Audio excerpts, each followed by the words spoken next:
Good evening. Thank you all for joining for another one of these generally Monday evening, at least UK time. And in fact, when I said good evening, it could be good morning, good afternoon. That's one of the things about this digital setup. So I'm delighted to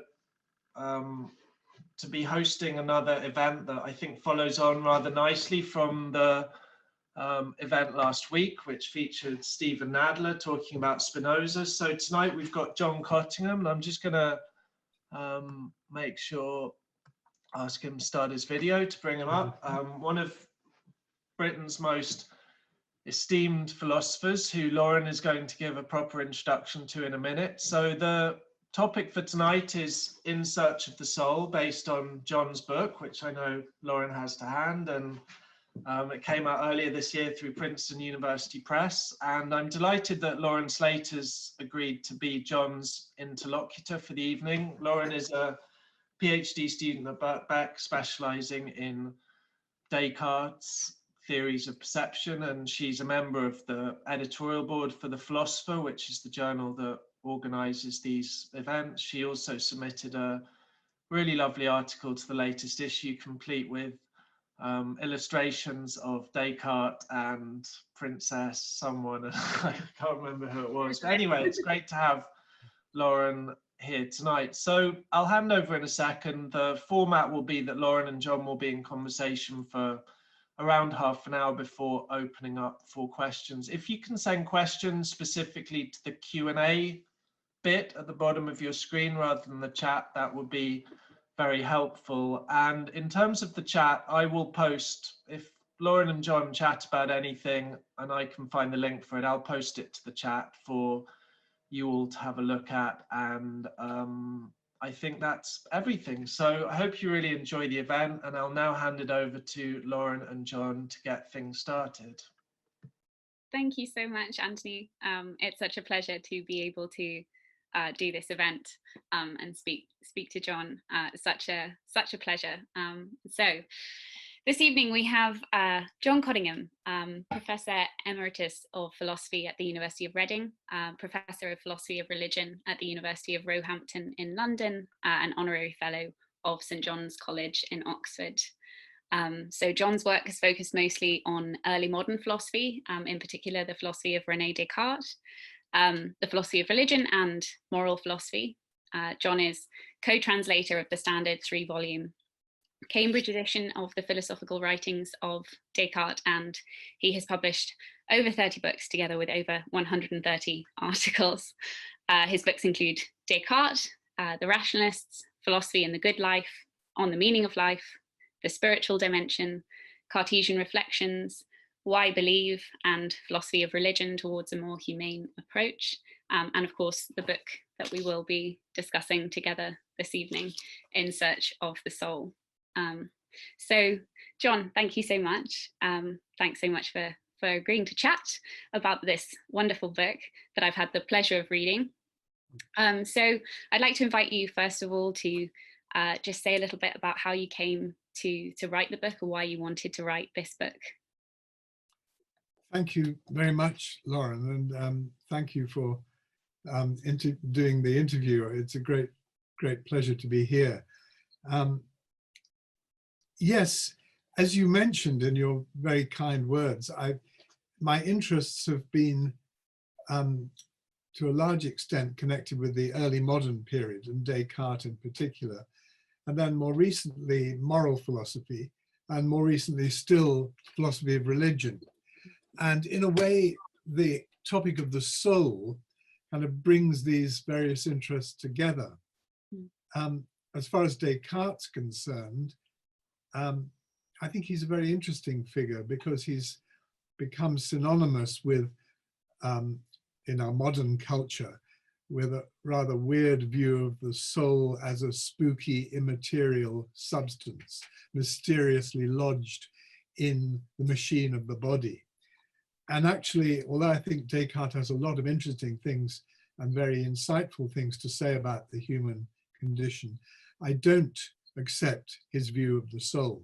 So in this book, I'm not talking about this immaterial spiritual substance, or I should say ghostly substance, Rather, I favor something like an Aristotelian view, that the soul is a way of referring to certain attributes or properties we have as human beings. Perhaps most importantly, our sensibilities and thoughts and feelings, faculties which give us awareness of a whole rich world of value and meaning. And so those are what I'm exploring. And just to add one more thing, I think if you move away from philosophy and think about how soul is used in ordinary speech, we often find this word cropping up when people refer to awareness of things that matter deeply to them, the beauties of nature, love for our fellow creatures. And so these aspects of soul are crucial to who we are, to that sense of self. So those are some of the issues that interested me in talking about the soul. Yeah, absolutely. I think it's interesting that, as you say, in ordinary conversation, perhaps, amongst non-philosophers, the concept of the soul is something that we seem to be able to understand perfectly well. And it's only when we start sort of subjecting it to philosophical scrutiny that it becomes this sort of spooky thing that we can't quite describe in the terms that we maybe want to. So I think that's a really interesting theme that comes out in the book. So another theme, I suppose, that popped out to me when I was reading the book is this kind of this theme of science versus spirituality that seems to come out. So you talk about it as being a kind of dichotomy that maybe can get us into trouble. Indeed, you talk about sort of philosophical risks associated with this dichotomy between science and spirituality. And I wonder what you think the solution might be to... Yes, that's a very interesting issue. In fact, the dichotomy I start with in that passage you refer to is between the old distinction between fact and value. And it's interesting, if you go back to classical times, when Plato and Aristotle discussed the soul, they moved kind of seamlessly between what we should now think of as factual questions about our faculties of sensation, thought, feeling, and what we might call evaluative or moral questions, so that the soul represents not just the way we are in terms of these various faculties, but the way we ought to be. And if you go back to the Gospels, a bit later, of course, than Plato and Aristotle, there's a famous saying, "What does it profit a person to gain the whole world and lose their soul?" Or in another passage, self is used to get instead of soul. Gain the whole world and lose your very self. And I think we kind of intuitively, we all understand what that's about. It's when we realize that we've wasted the short time here at our disposal on something worthless, something ultimately meaningless, and our sense of meaning and purpose drops away. So the recovery of the soul, in a way, is the recovery of a kind of moral core of our being, the true self we're meant to be. And if you like, it's something which is partly factual, partly evaluative. Now, the other dichotomy you mentioned, science versus spirituality. I have an enormous respect for science, and clearly what science is discovering about ourselves, what makes us tick, and particularly the neurological basis of consciousness is enormously important. But the things I was just talking about a moment ago, these moral and spiritual aspects of who we are and who we're striving to become, it seems to me, without any disrespect to science, that these are outside the language of science. The quantitative, impersonal language of science just doesn't begin to capture these domains of meaning and value. And so the language of spirituality, this is not a matter of whether you're religious or not, I think. Whether or not you're religious, I think you need a vocabulary of spirituality to refer to these human aspects of our lives, which can't be exhausted or fully described by the scientific stuff, even though the scientific stuff has to be going on, I think. There has to be this electrical and chemical activity for us to be what we are. But we need to look elsewhere in order to understand the meaning of what we're doing and thinking. Sorry, that was rather a long-winded reply to your question. Yeah, no, that all makes perfect sense. So I suppose there's a kind of distinction between thinking about the soul as some additional thing, an additional substance, perhaps in Cartesian terms, and something that has an ontological status, where the question is about what there is. Are there souls? Is a question that has a ontological answer. But what you're talking about is the kind of meaning, the significance of the soul in a sense that's not ontological. Is that right? Yes, I think there has to be some kind of basis in reality, but rather than a thing in that sort of very hard ontological sense, I would say the soul refers to attributes or properties. Right. In fact, Aristotle has this word ensouled, an adjective. So it's not so much a matter of identifying the soul as recognizing that we are ensouled creatures, that we have properties of consciousness, of sensibility, of awareness, which put us in touch with a domain of meaning and value. So ontologically speaking, I would say we're human beings. And to borrow another thing from Descartes, despite his official dualism between body and soul or mind, despite all that, he actually stresses that we are human beings, what he calls a compound of soul and body, intimately intermingled. And he also says that it's in virtue of that intermingling, our human status, that we have not just abstract thoughts, but feelings, emotions, passions. And those aspects are just as important. I think if we look at the poets or the great novelists, we realize that understanding what we are as human beings needs understanding just as much of our embodied emotions and sensibilities as it does of abstract logical thoughts. Yeah, absolutely. No, I think that is something that's overlooked in Descartes very often, our kind of embodied nature, and the fact that actually the human being was a subject for him that was scientific just as much as philosophical, I suppose. So yeah, I completely agree with you there. So the other thing that comes out, I suppose, in the book is not just souls, but also God.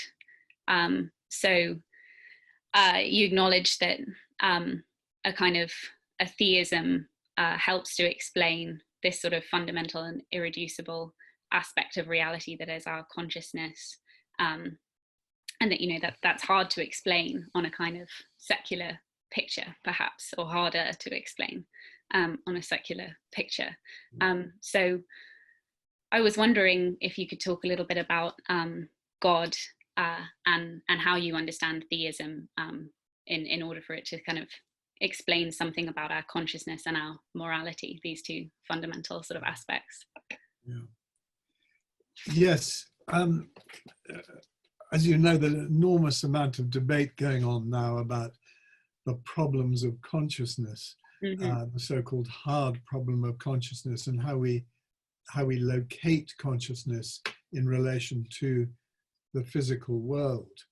And we've got some very weird stuff going on, I think. Some philosophers go so far as to deny consciousness, or to say it's an illusion. Daniel Dennett has used the phrase a user illusion to refer to consciousness. And another scientist, Nicholas Humphrey, has talked about, in a book called Soul Dust, has talked about consciousness as a kind of series of illusions, a kind of magical mystery tour that the brain somehow dreams up, which is not for him real in the way in which the properties and objects of science are real. Now, it seems to me we can't deny the phenomena of consciousness. That we have too intimate, too immediate a knowledge of that property to be able to deny it. Therefore, we have to fit it in somehow to the cosmos. We also, I think, can't deny moral properties, because to be human is to be engaged in activities which we immediately evaluate as good or bad, or required or prohibited. So there are what philosophers sometimes call normative properties. So we have to find a place for consciousness, and we have to find a place for normativity. We can either try and deny them, wish them away as illusions, or we have to find a worldview that accommodates them. Now, in direct answer to your question, I don't think we're forced towards theism. I don't think there's a coercive argument here. But I do think that the theistic worldview, the worldview which has at its very center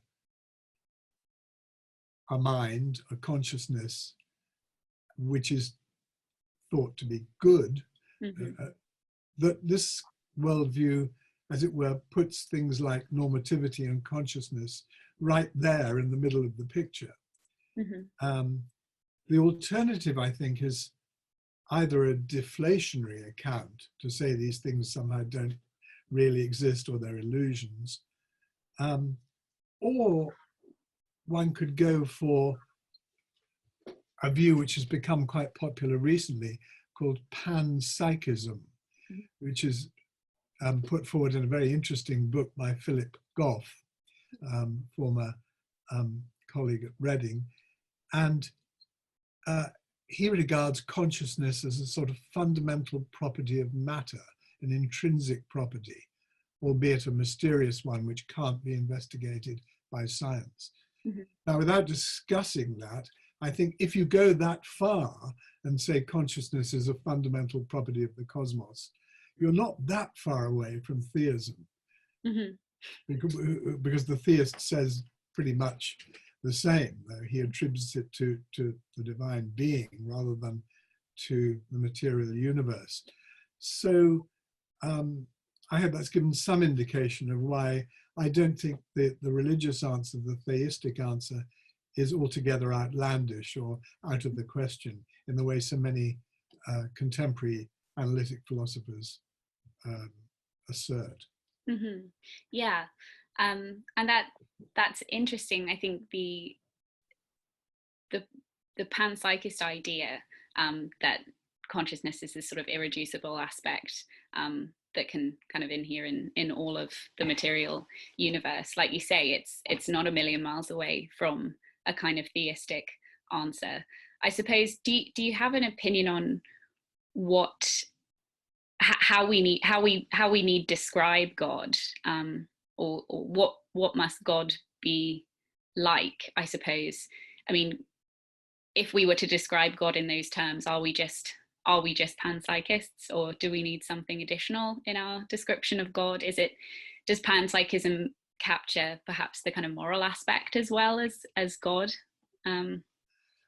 Well, for Descartes, whom we were talking about earlier, God is incomprehensible. Mm-hmm. The infinite reality that is God is beyond the reach of our finite minds. He says somewhere, God is like a mountain which you can't put your hands around, you can't comprehend, though you can maybe reach towards it, perhaps even touch it in your thought. So to take a theistic view is not, I think, to say here is a clear answer which sorts everything out. Rather, it's to reach towards something that we don't fully comprehend. But, and this is where the language of the soul comes in so much literature and poetry, and indeed philosophy, because I think really this is what Descartes' talking about in the third meditation. Namely, human beings do have an urge for transcendence. They long to reach beyond the inadequacy, the weakness, the failure, the waste of their lives towards something which is somehow infinitely better and greater, but which they have only a dim apprehension of. So in a way, to be human is to have this longing for transcendence. And the aspirations that are described in terms of the longings of the soul are really just, you don't have to use that language, but I think there are ways of referring to what we all have some intuitive grasp of, this longing to transcend our finitude, the longing to reach towards the infinite insofar as our weakness allows it. And I think if we talk about Descartes' view, the third meditation is very much a quest of the soul, a quest of the finite soul as it tries to reach towards the infinite, which it can't fully grasp. Yeah, absolutely. I think that's exactly right. Yeah, I want to touch on this language point, because there's so much poetry and literature that you include in the book. So much description of the soul that's not sort of philosophical in a traditional sense that comes from literature and poetry. I wonder why. I mean, to me, it's sort of, I suppose it's obvious why, and given what you've just said, you include this kind of language in the book. But what do you think that captures? What do you know? Why did you include so much literature and poetry in these descriptions of the soul? Yes, in a lot of my work in the last decade or so, I've been trying to develop a conception of philosophy which I call humane philosophy, which doesn't depart from what I hope is the clarity and precision of the analytic tradition. I mean, that's the tradition in which I was trained and which I regard myself as part of and have a great respect for. But I think in the way analytic philosophy is practiced in some quarters today, there are certain odd assumptions which I think need questioning.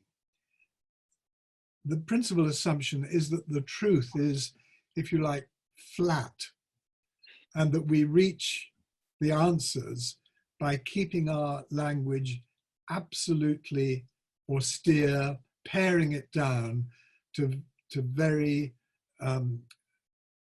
precise and austere pronouncements of the kind you find in science. I mean, in many ways, philosophy as it's practiced today is modeled on scientific discourse. Now, that's an important part of our understanding of ourselves and the world, clearly, but it's not the whole part. To suppose it was the whole part would not be scientific. It would be, to use that useful adjective, scientistic. It would be trying to force all reality into a narrow straitjacket. Now, philosophy traditionally has always been, I think, holistic and synoptic. It's about taking a broad view and trying to see how various parts of our conceptual scheme fit together or clash. The scientific, and this includes both the intellectual and the emotional, and, to use a controversial term, the spiritual. So in seeing how the whole thing fits together, it seems to me crucial that we draw on all the resources of the human mind. Not just the intellect, important though that is, but the emotions and sensibilities. And the data here will include not just the pronouncements of science or logic, but also the deliverances of the poets, the novelists, and indeed our ordinary human experience. For example, of nature, of our relationships, of great works of art and music. And the book is full of such examples, but they're not just examples in that sort of patronizing sense where people, sometimes philosophers say, okay, that's your example, now let's get back to the argument. I would say they are part of the argument, because what we glean from these aspects of our human experience and their embodiment in literature and art, what we glean from them is insights which deepen our understanding of the human condition, of things like the yearning for transcendence I spoke of. Yeah, absolutely. And so I think it's crucial that philosophers should take account of the full range of our conscious faculties and abilities in order to arrive at something like the truth, at least as close as we can. Yeah, absolutely. I think, I mean, I wonder what you think about this, but I think that's something that comes out in Descartes especially. I think that Descartes recognizes the need for different, I suppose, different sort of different languages or different ways of speaking to try and capture different aspects of our lives and of reality. So we have this sort of language of science, which is mathematical, the language of physics, and then we have language to talk about matters of faith and matters of reason, and then also, of course, the embodied, the human being with its senses and its passions and so on. And so I think it comes out so nicely in the book that we need all of that in order to properly say something about the nature of reality. Yeah, I think that. Yes, I think that's right. And going back to Descartes' view of the human being, the compound of mind and body, there are many attributes we have, which we have in virtue of our embodied nature, particularly the feelings, the emotions. And the last work Descartes wrote was The Passions of the Soul, where he discussed things like hope and fear and love. And he explicated those things in great detail with reference to physiology. So here perhaps unwittingly, I think, set an agenda for a rather reductionist view of these things, so that if we know what the physiological mechanisms are, we can, he thought, learn to control them. Well, that may be true. We may need to learn to control and understand our emotions in these physiological terms, but we also need to understand their meaning. And their meaning for us is explored, I think, in other ways than just the scientific. And example of poetry perhaps is a paradigm case of where we, all of us, I think, whatever our philosophical or religious orientation, I think we would all admit that some of the greatest insights into the nature of the emotions and what they mean are to be found in poetry. Yeah, absolutely. Yeah. I suppose Descartes sort of makes that move in the Passions of the Soul. The first part is very much about the blood, and then we sort of move through to something closer to the meaning of these passions. Yeah, wonderful. I suppose the last thing that I want to touch on before we'll go to audience questions is this distinction in the book between the sort of supernatural and the natural that you discuss, and indeed the kind of the way that you speak about actually having a richer conception of nature as opposed to the supernatural. And so again, I go back to Descartes a little bit. Descartes sometimes talks about things that nature teaches us. This is something that you talk about in the book as well. And I suppose the relationship with the body he talks about as a natural relation, that the body is sort of teaching us naturally in virtue of the nature of the human being. And I also wanted to ask about how this relates to the soul as something natural, and also God, whether we can talk about God in naturalistic terms.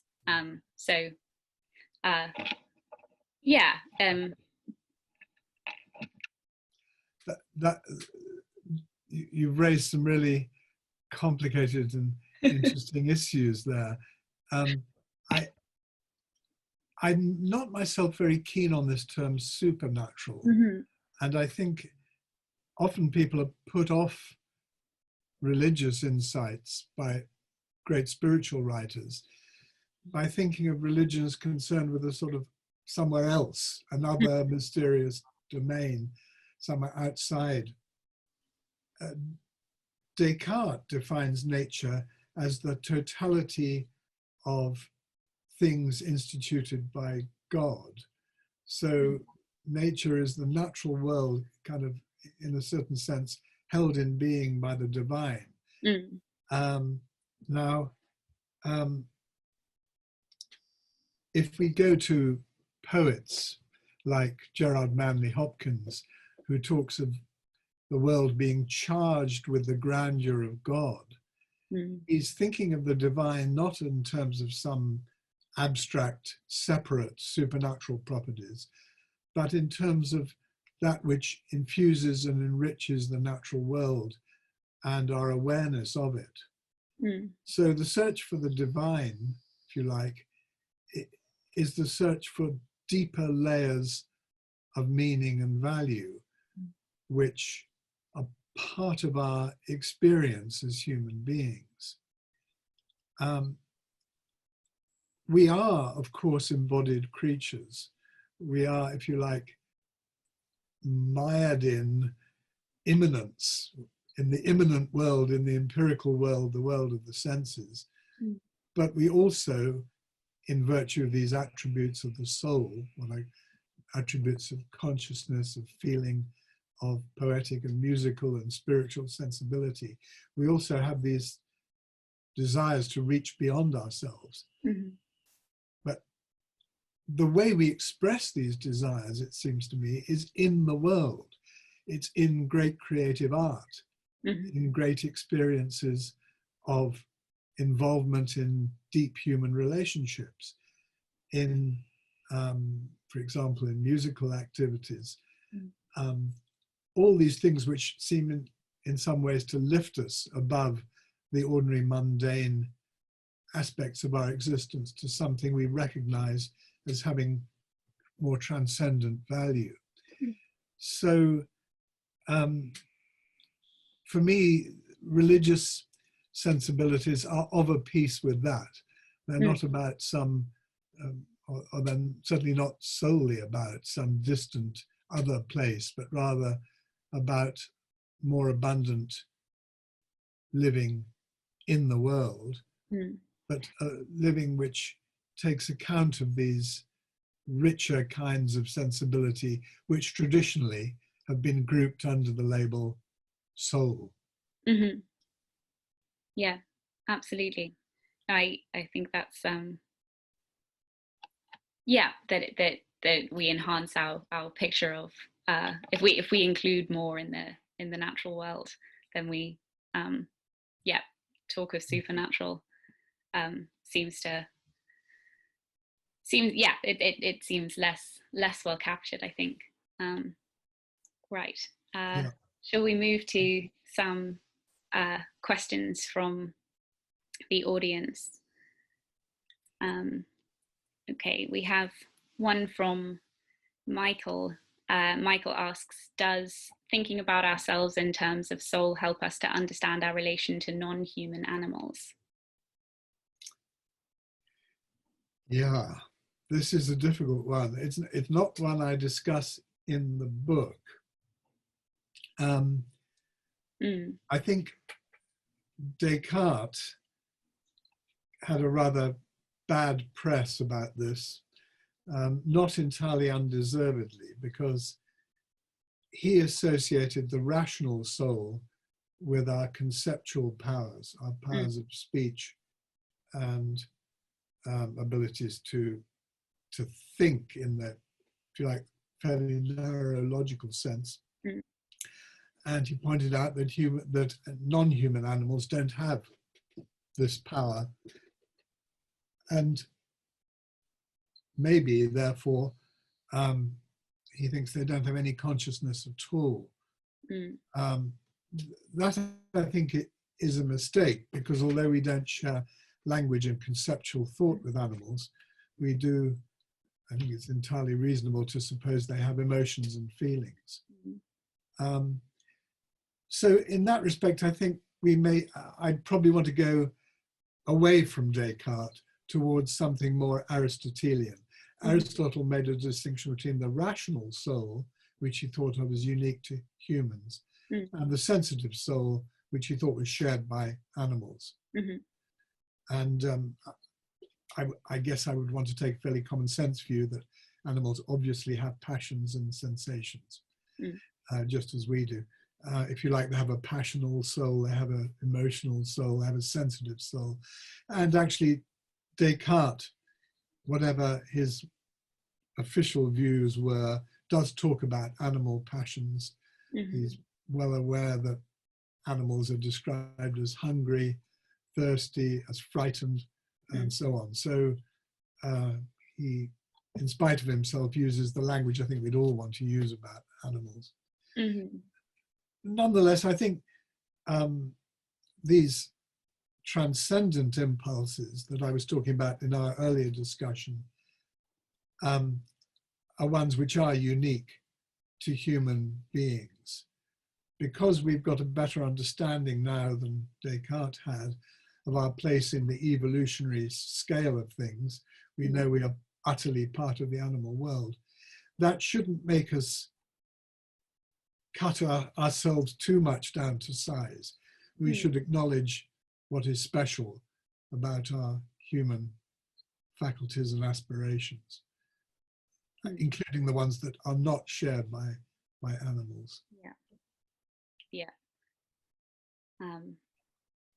Absolutely. So we have a few other questions about the immortality of the soul. So perhaps I'll go to Christoph's question, which he poses as a Descartes question. He asks, how important, if at all, was the immortality of the soul for Descartes? Should we take seriously the claim on the title page of the first edition of the Meditations that he demonstrates it in that text? Yes. It's interesting that in the second edition, that claim is dropped. This idea that the immaterial soul is immortal is not original to Descartes. It goes right back to Plato, who thought that the soul could not be destroyed by the death of the body. When Descartes was challenged about this, he said that there was nothing about the nature of an immaterial soul which necessarily makes it immortal. It could simply just peter out, even though it's non-physical. So I don't think really we have got a proof of immortality. If you happen to be religious, it's interesting that the Creed, the Apostles' Creed, doesn't talk about the survival of a Cartesian spirit. it talks about the resurrection of the body. And the kind of standard view in Orthodox Catholicism is that the soul is incomplete. It needs to be reunited with the body to make, in the resurrection, to make a complete being again. So I don't think questions of immortality really are forced upon us when we use the language of soul. You may want to hold on to the idea of immortality for religious reasons, but that's going to depend on things which I think are beyond the scope of philosophy. But as far as scripture goes, it seems that St. Paul, who was, I guess, the main source for this, talked about the resurrection in terms of a body. It wasn't a biological body, but it was some kind of other body, what he called a soma pneumaticon, a spiritual body. But I think these questions are really beyond the reach of pure philosophical inquiry. The main thing that interests me about the soul are the things we were talking about, the aspects of our human embodied nature, which give us access to value and meaning in our lives, here and now. Yeah, absolutely. I think that's something that the value and meaning, and the fact that if we eliminate talk of the soul, that we lose something significant right here and now, as you say. Okay, we've been talking a lot about historical figures in the history of philosophy, so I'll go to Peter's question next. Peter asks, what role does John think the history of philosophy plays, if any, in doing philosophy humanely? And more generally, what is the value of engaging with the history of philosophy? Right, that's a very interesting question.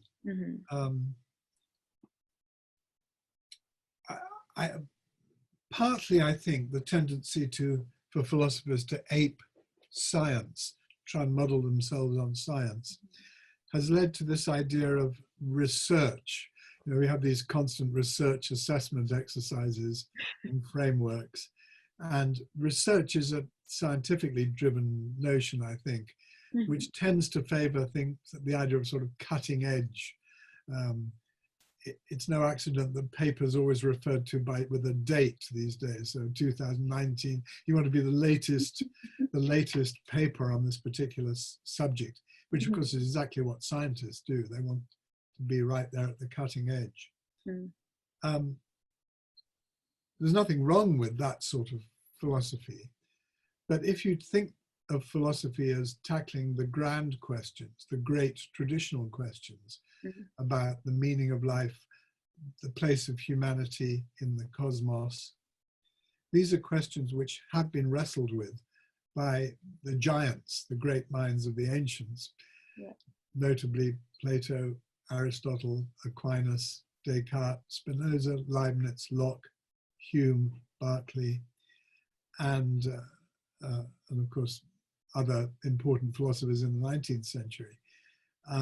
So we don't want to cut ourselves off from those traditions, just as I think humane philosophy should be open to the richness of literature and poetry.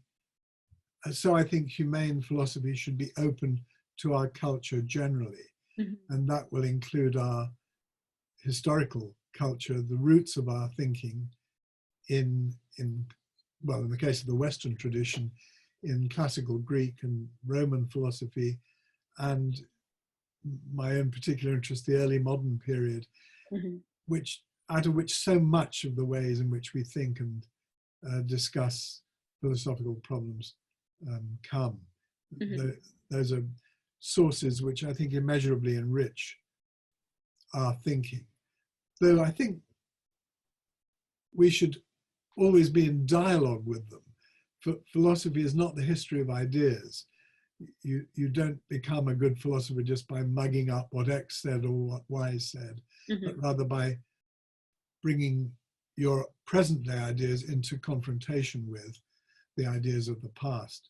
This was something Bernard Williams, one of the great moral philosophers of the 20th century and early 21st, was very keen on, the idea of a philosophy as a kind of confrontation with or dialogue with some of the great minds of the past. He wrote on Nietzsche and on Descartes, for example. And philosophy would be immeasurably impoverished, I think, if it just tried to be only current debates without reference to history. Yeah, absolutely. Yeah, I agree. Okay, there's so many great questions coming in. Okay, let's touch on this question from Ian. He says, hello, one reason to retrieve the concept of the soul is that it may enrich our moral vocabulary, which is what you've said in the book. I'm here thinking of talk of wicked acts as corrupting the soul, not just causing bad effects or expressing bad motives. Do you think the concept of the soul deepens our sense of the awfulness of vices, wickedness, and corruption? That's very, very interesting. Socrates, going way back to ancient Athens, talked about the care of the soul, looking after your soul. And I think he thought of the soul as something that can be damaged, and that needs nurturing and fostering.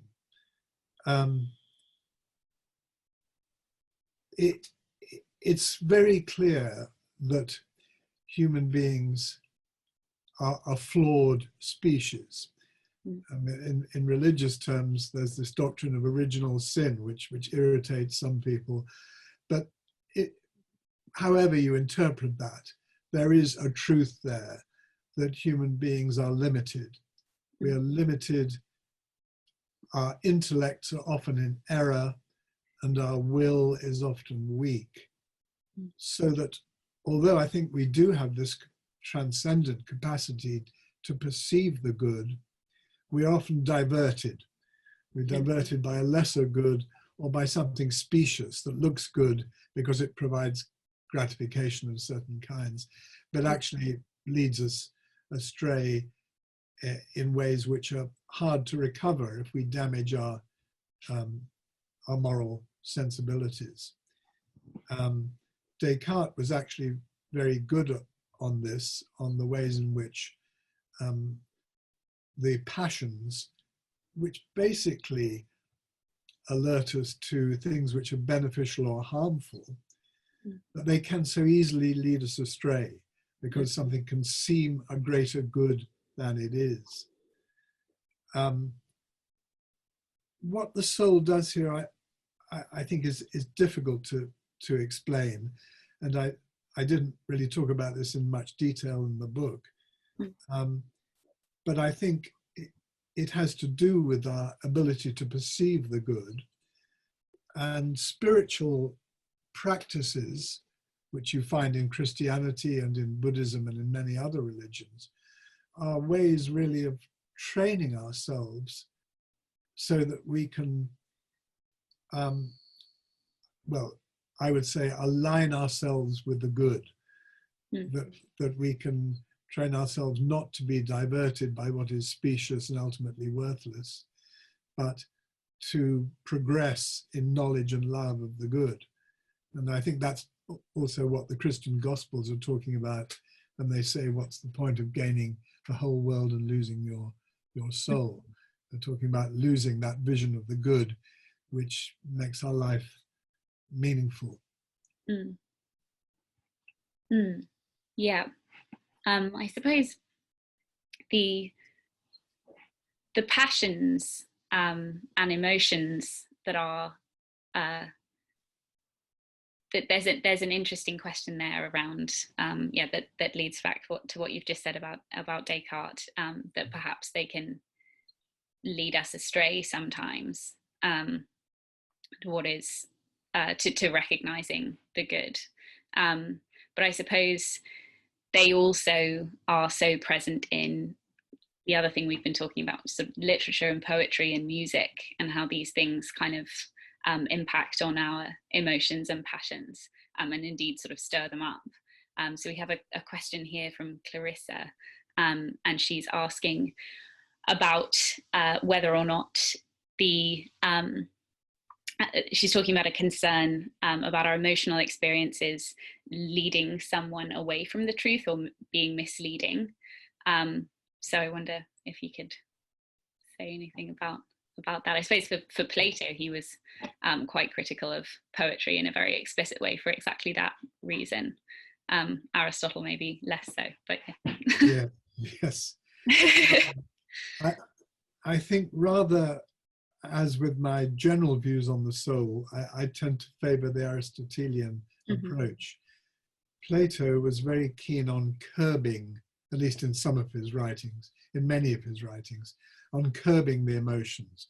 So there's this picture of the charioteer with reason in control, curbing these unruly horses, which represent desire and spirit.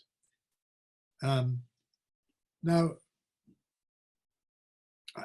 I suppose there are many occasions when we do need simply to curb recalcitrant appetites. But Aristotle's vision was rather different. It was that by the right kind of training and upbringing, ideally, we can acquire genuine virtue. Genuine virtue is when your emotions and feelings are in harmony with your perception of the good. So instead of having to force the emotions round in the right direction or to repress them, or to rather there's a spontaneous joy in doing the right thing. This doesn't have to be terribly idealistic. I think even a small child can very quickly learn to take pleasure, for example, in giving presents and in pleasing others. So we do have, I think David Hume would have agreed with this, we do have natural human propensities which often incline us to benevolence.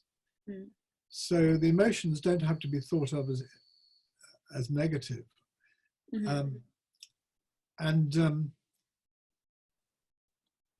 The way the language of the soul works, I suppose, is that often we talk about the soul as being involved when the emotions are particularly deep and powerful, when they're somehow at the core of what we are.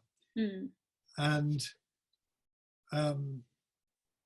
I suppose someone who takes the view that we're fundamentally oriented to the good